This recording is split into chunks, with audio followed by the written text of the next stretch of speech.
चिंतन श्री गुरुदेव दत्त स्वामी महाराज की जय, छत्रपती शिवाजी महाराज की जय। आज शनिवार व्रत, आज तिसरा शनिवार आहे।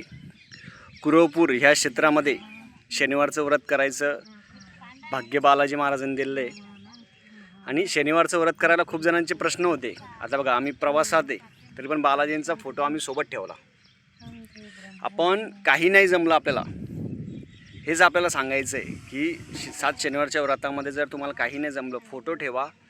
दिवे तुम्ही तांदळाचे दिवे लावणं असं काही महत्त्व नाही आहे, तांदळाचा दिवा पाहिजे। असे 7 दिवे लावायचे, कथा असेल ती कथा वाचावी आणि बालाजींना जो नैवेद्य असेल, आपण साखरेचा प्रसाद असेल तो आपण दाखवू शकता। म्हणून हे 7 शनिवारचं व्रत हे कुरवपूर आहे, श्रीपाद श्रीवल्लभांची आणि पाण्याच्या जवळ जे 7 शनिवारचं व्रत आहे। ते 7 शनिवारचं व्रतासाठी खूप जणांचे प्रश्न होते। सगळ्यात गोष्टी मी क्लिअर करतो।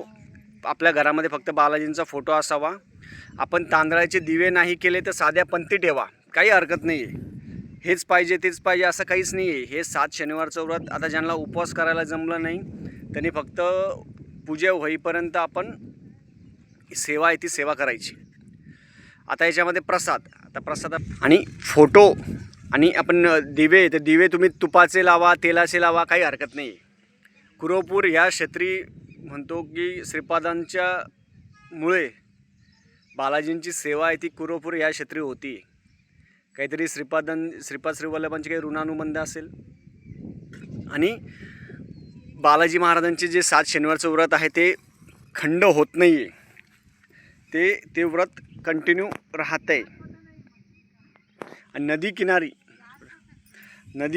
किनारी व्रत केल्याचे खूप महत्त्व आहे। तुम्ही पण आता ज्यांना पण 7 शनिवारचं व्रत करायचं असेल त्यांनी या शनिवारापासून पुढच्या शनिवारापासून करावं। 5 अध्याय वाचा, 5 अध्याय वाचून आणि 5 अध्याय वाचून आपण व्यंकटेश स्तोत्र आहे ते वाचायचं। तांदळाची खिचडी बालाजी महाराजांना दाखवा, हार असेल हार, जे भेटेल ते। त्या 5 अध्यायाच्या पोथीमध्ये असं सांगितलेलं आहे की नुसतं तुम्ही बालाजींचा फोटो ठेवला 7 शनिवारी, नुसतं बालाजींचा फोटो जरी ठेवला 7 शनिवारी, तुपाचा दिवा लावा, तेलाचा लावा, कोणताही लावा, आणि तो लावून नुसतं आपण जर 5 अध्याय वाचले तरी पण बालाजी महाराजांची सेवा होती। लक्षात ठेवा, आम्ही सोबत बालाजींचे फोटो आणले होते।